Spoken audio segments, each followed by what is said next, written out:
Armstrong, and welcome to Pointless, the quiz that puts obscure knowledge to the test. Let's meet today's players. And couple number one. Hi, I'm Tiffany, this is Julia, and we are sisters from Surrey. Couple number two. Hi, I'm David, this is my girlfriend Clara, and we're from Walken in Hertfordshire.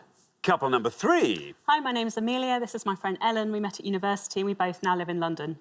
And finally, couple number four. Hi, I'm Steve. This is my father, John. We are from Biggin Hill in Kent. And these are today's contestants.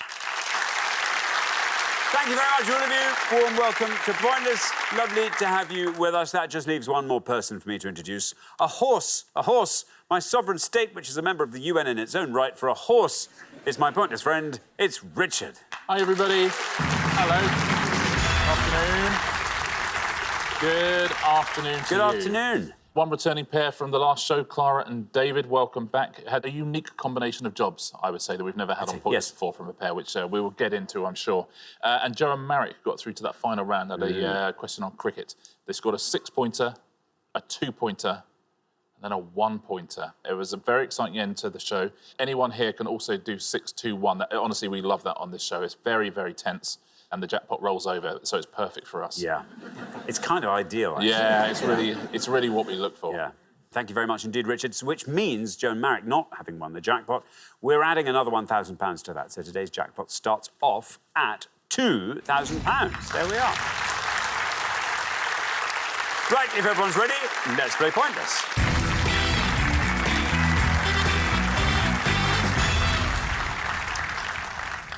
Keep your scores low at all times, remember. It's the pair with the highest score at the end of each round that gets eliminated. No conferring till we get to the third round.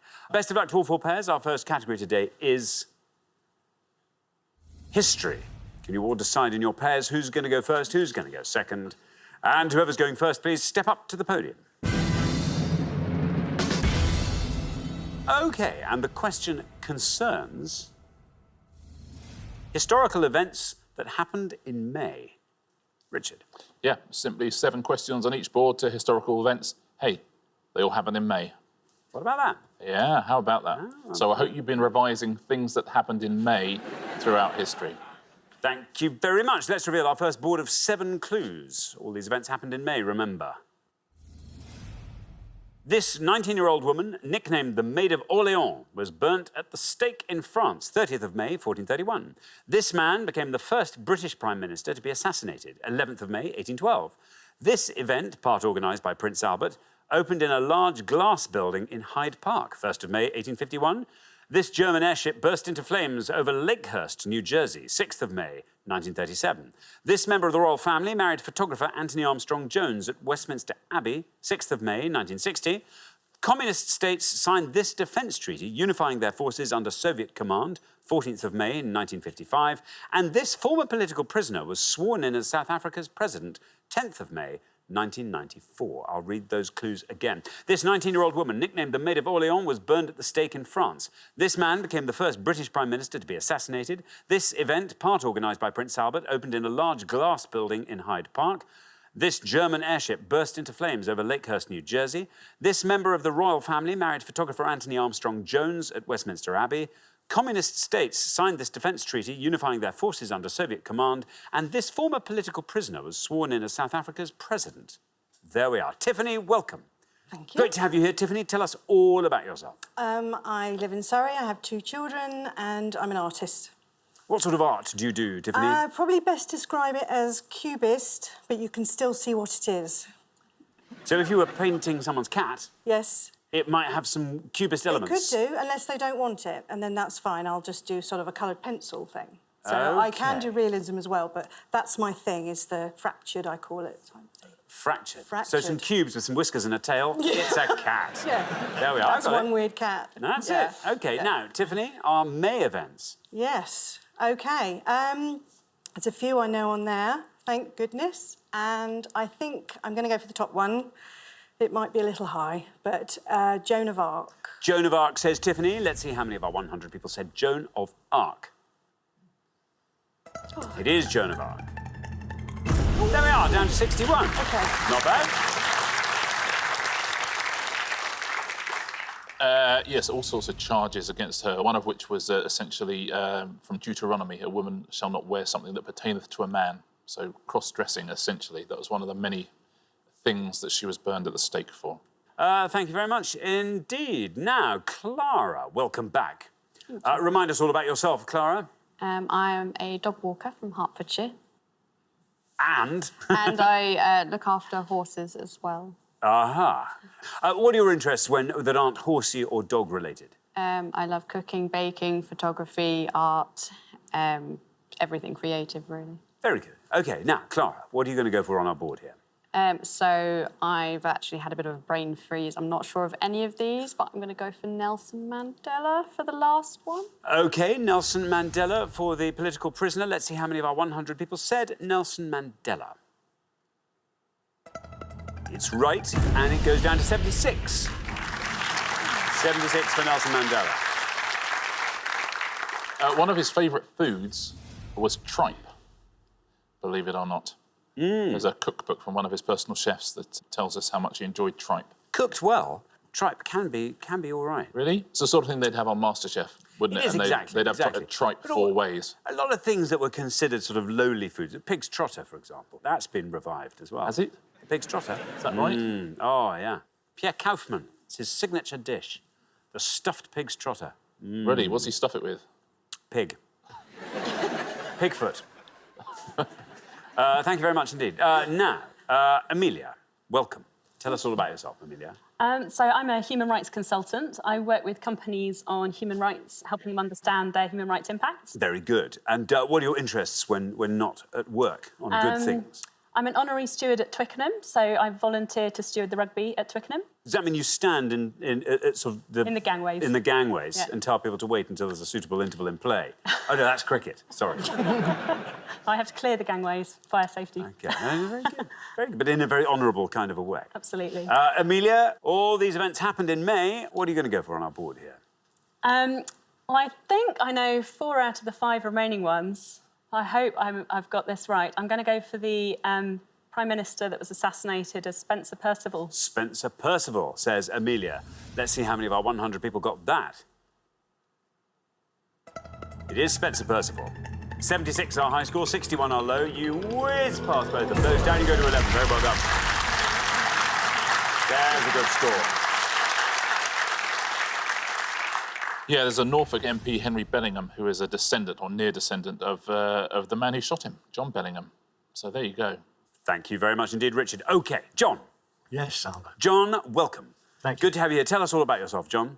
Well, I'm happily retired now. I've been retired for a couple of years, but I spent 32 years as a policeman.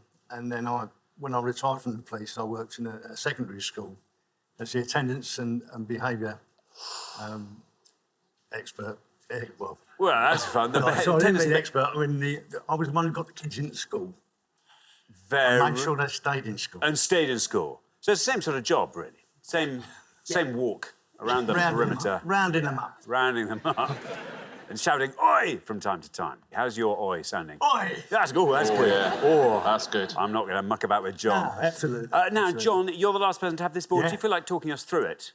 I think the event part organised by Prince Albert is a great exhibition. The German airship, I think it's a Hindenburg. A member of the royal family is Princess Margaret. I haven't got a clue whether they're coming in the States to sign that one. I think I'll go for the Hindenburg. You're going to go for the Hindenburg. Let's see how many of our 100 people said Hindenburg.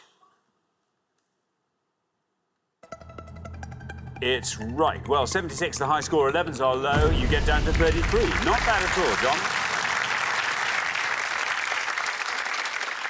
Well played, John. I bet John was a good policeman. I Don't bet you he think? was. Yeah. I bet he was. You can just see it, can't you? Liked.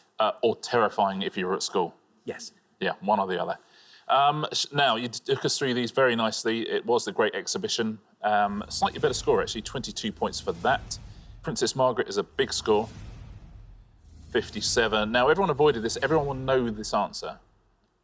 Warsaw Pact. The Warsaw Pact, yeah. Would have scored 8 points. So very well done if you said that at home. Thank you. We are halfway through the round. Let's have a little recap of the scores. 11, Amelia. Look at that. Very well done indeed. 33 is where we find John and Steve. 61 is where we find Tiffany and Julia. And 76, Clara and David. A little bit ahead there. David, let's hope there's a nice low score on the next board for you so you can keep in the game. We're going to come back down the line now. Will the second players please step up to the podium?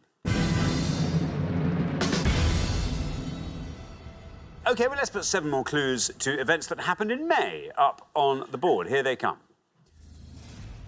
This series of wars between the houses of Lancaster and York began 22nd of May, 1455. Edward Jenner administered the first vaccination against this disease, 14th of May, 1796. Napoleon Bonaparte died in exile on this island, 5th of May, 1821. This aviator became the first to make a non-stop solo flight across the Atlantic, 21st of May, 1927.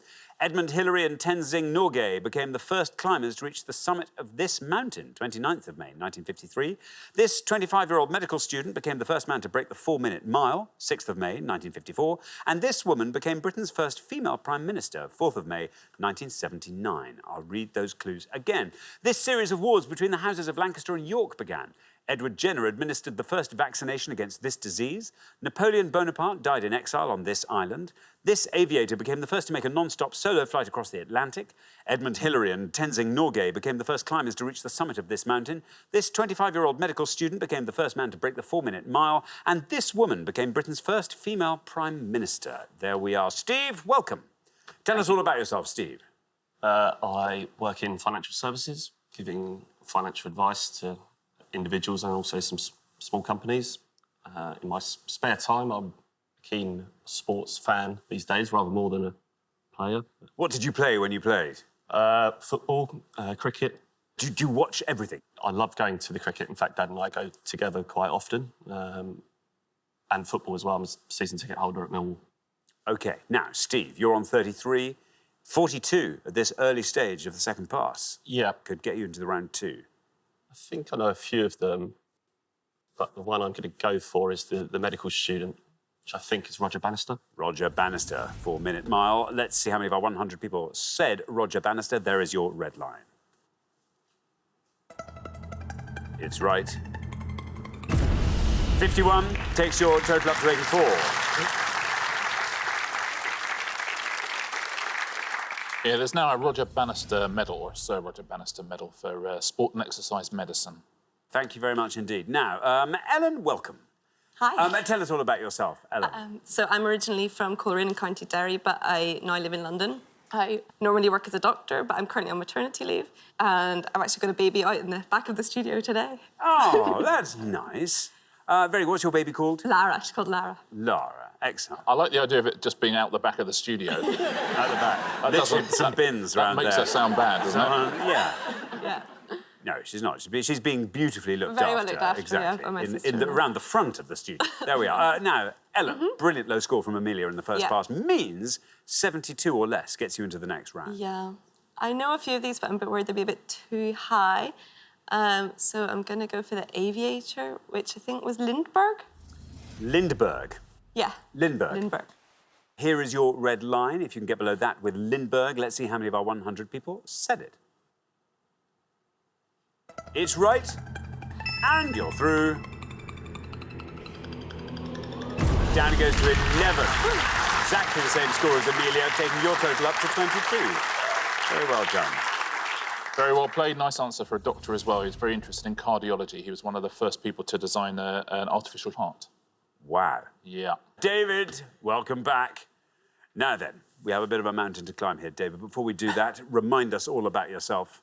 So I'm a professional poker player. I've been doing that for about 4 or 5 years now. I live in Walken in Hertfordshire with Clara. When you say a professional poker player, does that mean basically you thought, right, I can now make a living from my poker? Yeah, it was...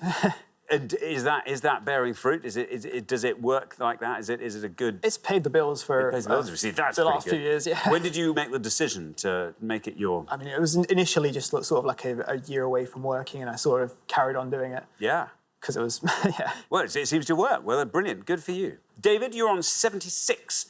What we're looking for is a score of 7 or less here, David. All these events happened in May. What are they? I have a couple of gambly answers. Debating whether to go for that or play it safe. If only I had a history degree, which I do. This is bad. Gonna go for Edward Jenner administered the first vaccination against, I'm gonna say smallpox. Smallpox, says David. Here is your red line. Let's see how far down the column we get with smallpox. It's right. 31 takes your total up to 107.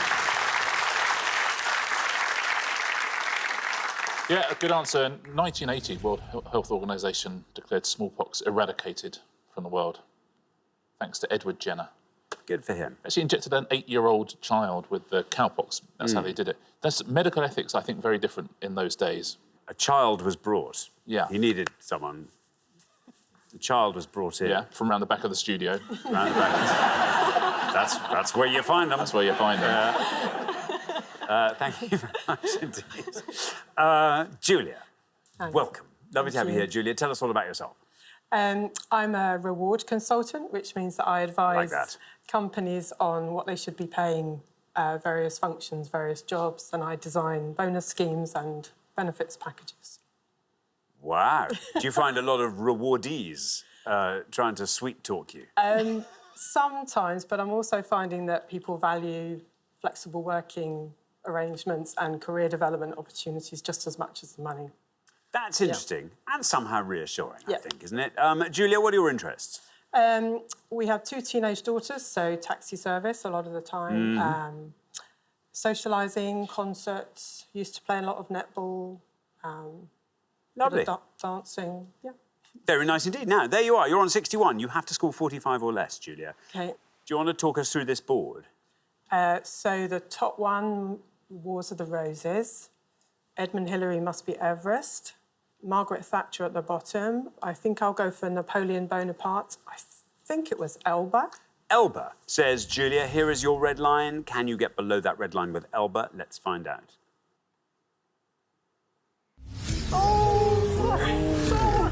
Bad luck, Julia, I'm afraid. I bet you weren't the only one of our 100 to say that. Scores you 100 points, takes your total up to 161. Yeah, I suspect all sorts of people said it. He was very famously on Elba, but this was, do you know this one? St. Helena, was it? St. Helena, yeah. And it's a 14-point answer as well, so it's a terrific answer. So that is unlucky. You're right, it is the Wars of the Roses. Would have scored you too many points. 67 for that. In fact, all of these would have scored you too many points because it is Everest. And that was 71. And the biggest scorer, Margaret Thatcher, 91 points. So Lindbergh, best answer on the board. Very well played. Thank you very much indeed, Richard. Well, we are at the end of our first round. We have to say goodbye to one of our pairs. Julia and Tiffany, I'm so sorry it was you there. Oh, might you have had St. Helena there at the back of your mind? Absolutely not. No. Oh, well, that's some consolation. We'll see you again next time. Look forward to that. Thank very you. much. Meantime, thanks so much, Julia and Tiffany. But for the remaining 3 pairs, it's now time for round 2.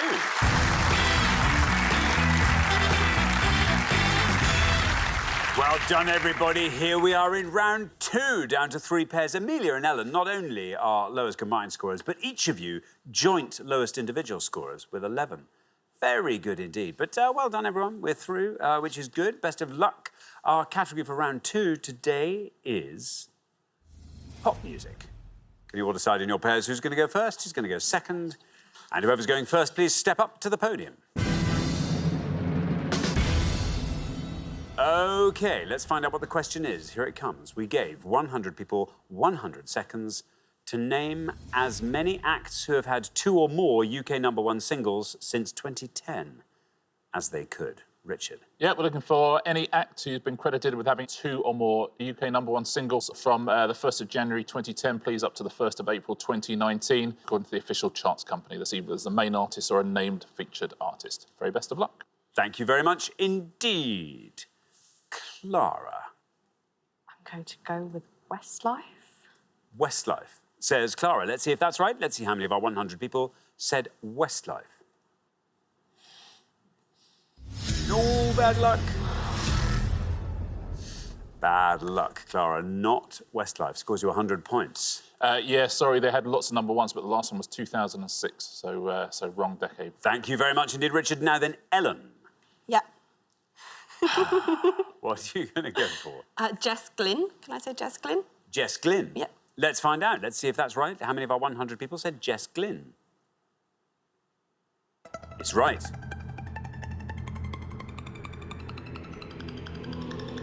That's a good answer. Very well done indeed. Down to 3, Jess Glynn.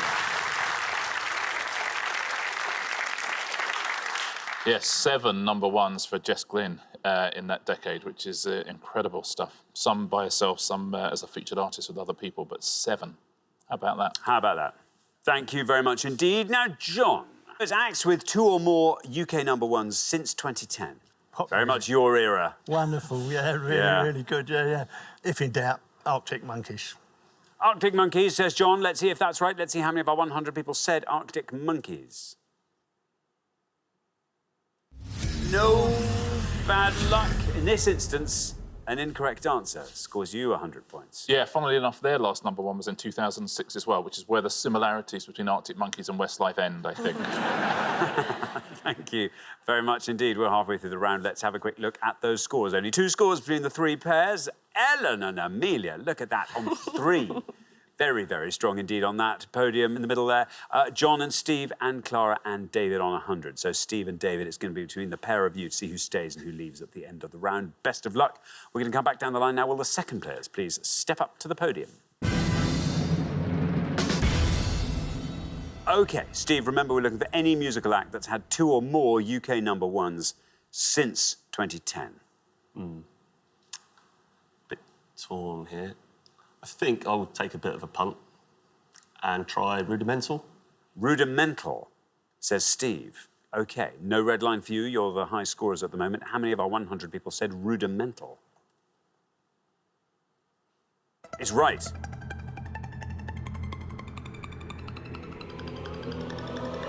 That's a pointless answer. Very well done indeed, Steve. That punt paid off.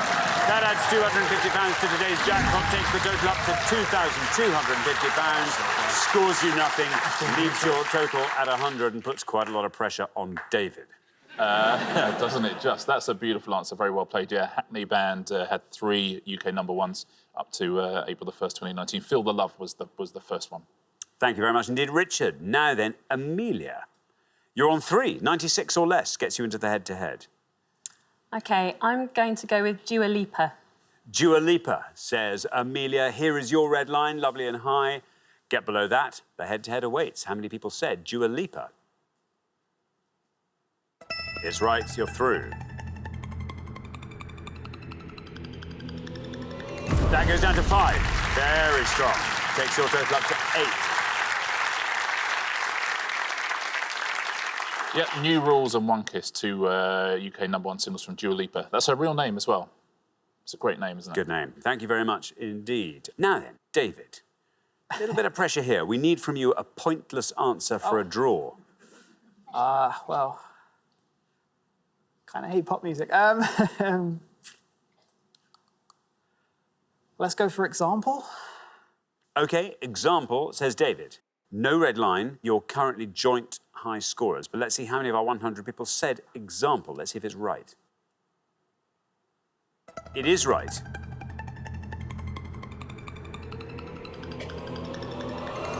is also a pointless answer. Very well done indeed. Well, this is fun. That adds another £250 to today's jackpot. Takes the total up to 2,500.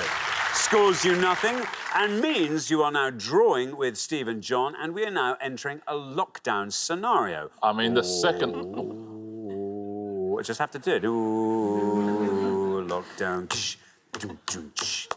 Those monks. How about that for a second What run? about it? For a second run, that's amazing stuff. Yeah, he had 2 number one singles in 2011, example. Wow. Big Fulham fan as well. Example. OK, well, let's see what happens now, because it's a tie. We're in a lockdown, which means we take an answer from each pair. David and Clara, you can confer before you give me your answer. Steve and John, Steve on his own, can confer and give me an answer as well. Yeah. So, David and Clara. Mumford & Sons. Mumford & Sons, say David and Clara. Steve and John. Try David Guetta. David Guetta. Mumford & Sons, David Guetta. Let's see, in the order they were given, David and Clara said Mumford & Sons. Let's see how many of our 100 said that.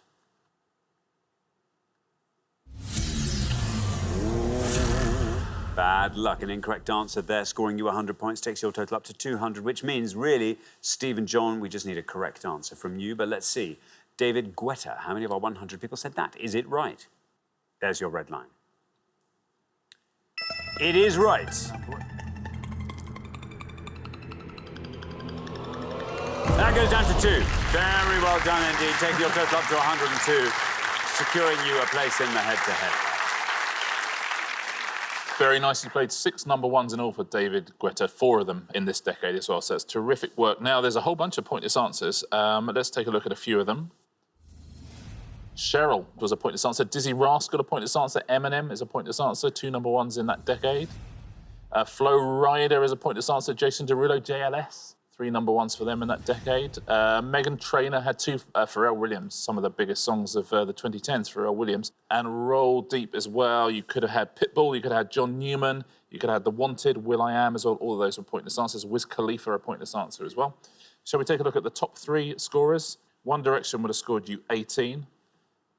Ed Sheeran would have scored you 31. Who do you think is top? This Adele. Yeah, she's always top, isn't she, on these? Adele, with 34. Thank you very much indeed, Richard. Well, we are at the end of our second round. We have to say goodbye to one of our pairs, David and Clara. I'm afraid it's a second round exit for you in both shows. It's been lovely having you on. Thank you so much for coming to play. David and Clara. But for the 2 remaining pairs, it's now time for the head-to-head.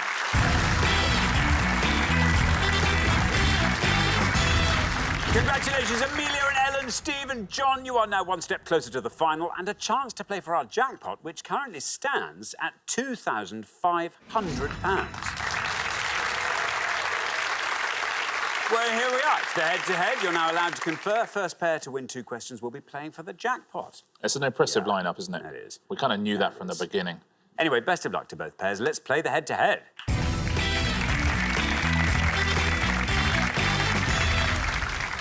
Here is your first question, and it concerns sports kit. Richard. Yes, can you recognise any of these 5 famous sports people from their sport kit, please? OK, let's reveal our 5 famous sports people. Here they come. A, LJ.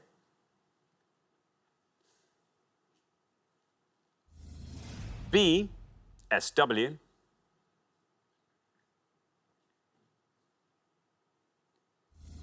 C, ES.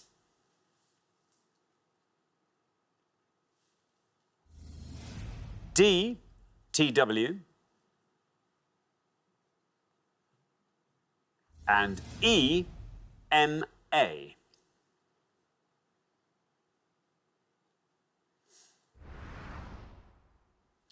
There we are. 5 sports people to be recognised by their kit alone. Amelia and Ellen, you're our low scorers, so you get to go first.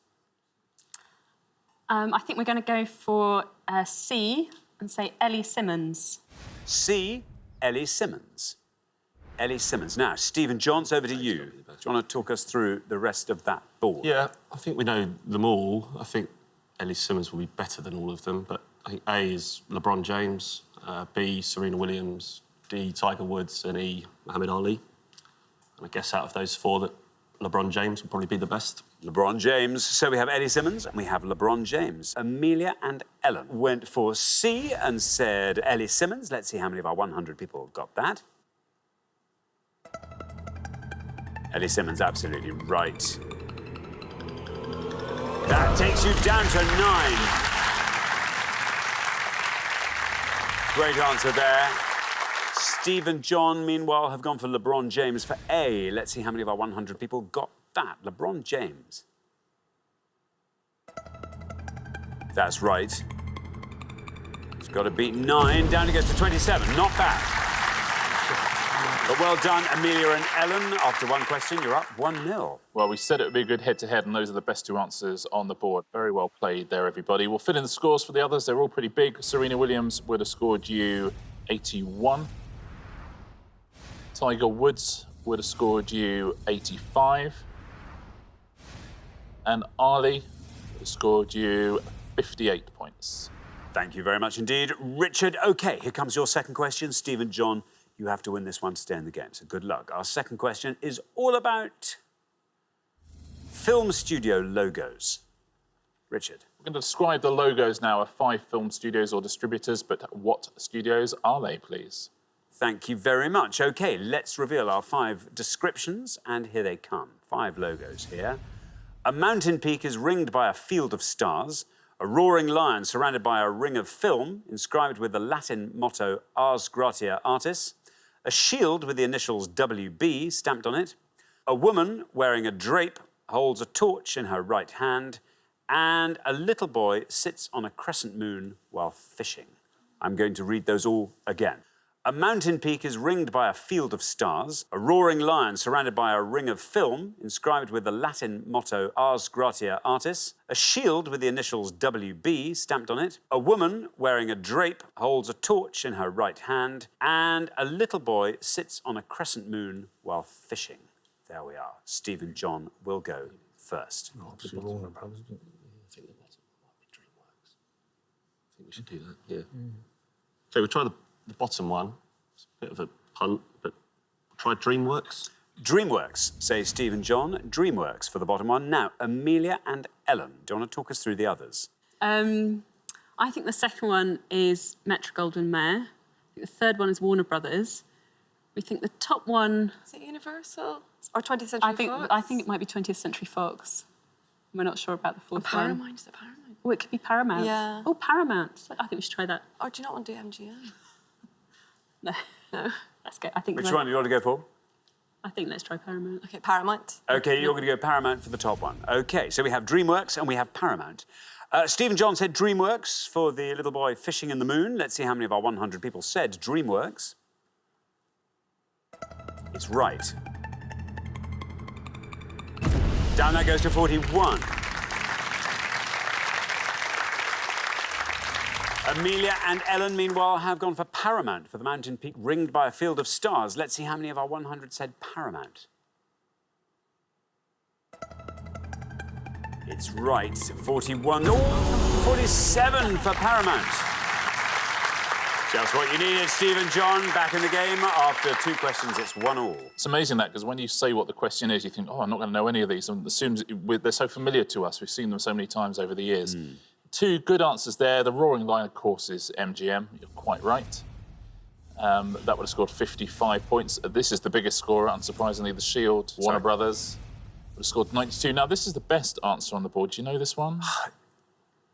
Is it Columbia? It is Columbia, yeah. Very well done, Columbia Pictures. That would have scored you 22. Best answer on the board. Thank you very much indeed. OK, this is the decider. Whoever wins this third question goes through to the final to play for the jackpot. Best of luck to both pairs. Our third question today is all about chemical elements with their names in alphabetical order. Richard. We are showing you the names of 5 chemical elements now. We've done this a couple of times before.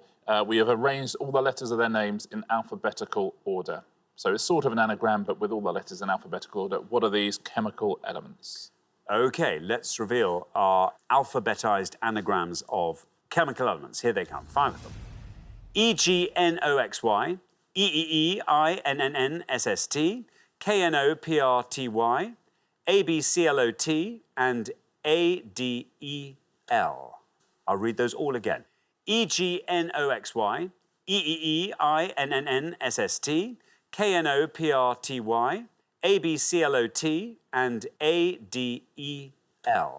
There we are. Amelia and Ellen will go first. Oxygen. Lead. Cobalt. Oh, yeah. Okay.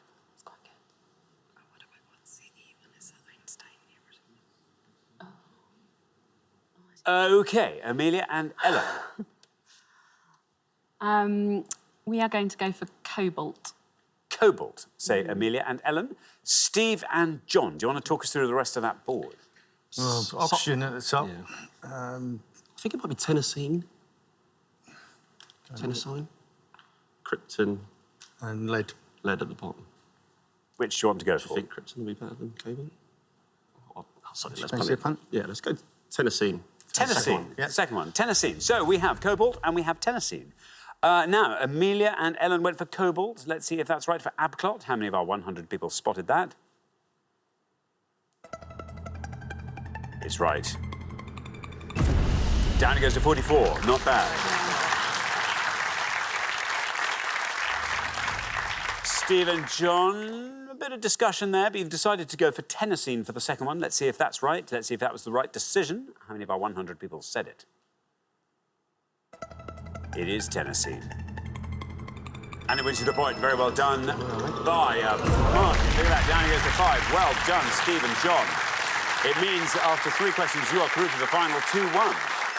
And the best answer on the board again, unsurprisingly, Tennessee. Lots of people at home trying to fit Einsteinium into that, but it's Tennessee, one of the new elements. Oxygen up the top there would have scored you 89 points. Krypton, slightly better scorer than Cobalt, would have scored you 25. What do you think lead scored? It's not the most complicated anagram we've ever seen. 75. Oh, so close. 99. Oh, good.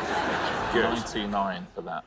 Thank you very much indeed. OK, so the pair leaving us at the end of the head-to-head round, I'm afraid, Amelia and Ellen, it's not a disaster. It means we get to see you again next time. We'll look forward to that very much. You played so well this time. I'm sure we'll be through to the head-to-head next time. And who knows, maybe taking it through to the final. But meantime, thank you so much. Amelia and Ellen.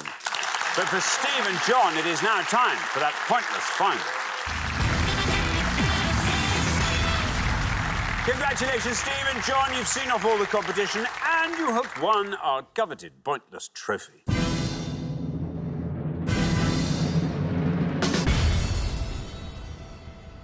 You now have a chance to win our pointless jackpot. And at the end of today's show, the jackpot is standing at £2,500. A jackpot to which you have contributed mightily. Steve, mainly. But very well done indeed. Yeah, you played very well across the show and lovely to have you here in this final. Wouldn't it be great to take that jackpot home? What do you want to see come up? Well, cricket would have been lovely. Something sports-related, I think, would be Possibly. good. Yeah, I think go along with that. Maybe. OK, if not out Geography, of sort of sport, OK, geography. Yeah. History of the Arctic monkeys would be great. We can only dream. Yeah. Come on. Well, you get to choose from the 4 things that appear on the board. Let's hope there's something up here you like. Today we've got sporting lefties, 19th century people, A Star is Born casts, numerical pop acts. What do you think? I think sporting lefties has got to be, really. OK, sporting lefties it is. OK, good luck. Surely cricket isn't going to come up 2 shows in a row. Let's find out what we're looking for. We're looking for any scorer of a left-footed goal in the 2018 FIFA World Cup, please, excluding penalty shootouts. We are looking for any left-handed international cricketer who scored a century in 2018, according to the Cricinfo website. That's Test matches, one-day internationals and 2020. Or we are looking for any left-handed tennis players in the 2018 year-end top 100 rankings. That is male or female. So scorers of left-footed goals at the 2018 World Cup, left-handed international centuries, or any left-handed tennis player in the top 100 in the world at the end of 2018. Thank you very much indeed, Richard. Now, as always, you've got up to a minute to come up with 3 answers. Are you ready? Yep. OK, let's put 60 seconds up on the clock. There they are. Your time starts now. Right. Cricket. David Milan. Milan, yeah. David Warner. Yeah, it's back. Wouldn't really want him to be pointless answer, would it? Thompson. Cook, be right. Yeah. Probably not points. Chris Gale. Chris Gale, Sangakkara packed up. No, he's packed up. He's packed up. Probably Quinton de Kock, South African keeper batsman. Yeah. Let's try him. We'll have him and definitely. Milan. And that's it. They would do an Indian batsman of some description. Darwan. Shikhar Darwan, the opening batsman. That's it. Yeah, we'll do those 3. Yeah. I think we're happy. You happy with the 3 you've got? Yeah. OK, we'll stop the clock there and let's have your answers. So we can do all 3 from the international centuries one. OK. We will try Quinton de Kock. Quinton de Kock. David Milan. David Milan. And who's the last one I said? Indian. Oh, yeah. Shikhar Dhawan. and Shikha Dalwan. OK, of those three, which is your best shot at a pointless answer? Probably de Kock. OK, de Kock goes last. Least likely to be pointless? Darwan, maybe. OK, Darwan. Let's put those answers up on the board in that order then, and here they are. We've got Shikha Dhawan, Dawid Malan, and Quinton de Kock. 3 good answers there. Jackpot of 2,500 quid. That's a rather nice jackpot to be taking home. If one of these answers turns out to be pointless and wins you that jackpot, what would you like to do with it? Steve, you first. I promised my girlfriend if I won some money on here that I'd take her to Venice, and she's sort of taken that as being sort of legally binding, I think. So I think with some justification, Steve. it was a quite offhand comment, and now I'm probably sold to that. So careful what you that'd promise. Be nice. That'd be nice. John, how about you? Well, I've got my 2 grandsons over from India. They live and work in India, my daughter and her husband. So I'll probably treat the 2 boys. Lovely. Very nice indeed. OK, well, best of luck. 3 good answers. Let's hope one of these turns out to be pointless and wins you that jackpot. Shikha Dhawan was your first answer. You're looking for left-handed international centuries in cricket. If Shikha Dhawan is a pointless answer, you will leave here with £2,500. Let's see how many of our 100 people said it. Shikha Dhawan. That's right. We just have to hope it's pointless now. Shikha Dhawan taking us down through the teens. We're into single figures. We're going down, still going. You've done it! First one! Fantastic. Very well done indeed. Huge congratulations. That's good. Thank you. Excellent. Very well done indeed. Congratulations. Shikha Dhawan was a pointless answer. You are taking home that jackpot of £2,500. Well done. Very well played, very well played. There's a lovely father and son team as well. Congratulations, lovely to see. Thank you. Your other 2 answers, both wrong. Afraid 62 and 87 were their highest scorers in that year, amazingly. There you go. So Darwan doing a lot of heavy lifting for you there. Yeah. Glad you put him as your opener. Now, football, there's loads of big pointless answers here. Let's take a look at some of them. Christian Eriksen, Mo Salah is a pointless answer. Romelu Lukaku, Sergio Aguero, all very famous to Premier League fans there. Carlos Vela, Edinson Cavani, Juan Quintero, Luis Suarez, Michy Batshuayi, Nacer Chadli, Paul Pogba, Son, all of those are pointless answers. Very well done if you said any of those. Ronaldo, the biggest scorer. Now, let's look at some more cricketers. The Pakistani opening batsman Fakhar Zaman was a pointless answer. Keaton Jennings was a pointless answer. There's Darwan, Shimron Hetmyer as well. Everyone there was a pointless answer, apart from Alistair Cook and Chris Gale, who you mentioned, and Usman Khawaja. Everyone else a pointless answer. Now, tennis. You could have had Feliciano Lopez, Fernando Verdasco, Marketa Vondrousova, or Misha Zverev. There's only 4 answers that scored points there. Rafa Nadal, Petra Kvitova, Angelique Kerber, and Cameron Norrie were answers that scored points. Everyone else, a pointless answer. Thank you very much indeed, Richard, and thanks once again to our winning players, Steve and John, who take away today's jackpot of £2,500. Very well done. Thank you. Join us next time when we'll be putting more obscure knowledge to the test on Pointless. Meanwhile, it's goodbye from Richard. Goodbye. And it's goodbye from me. Goodbye.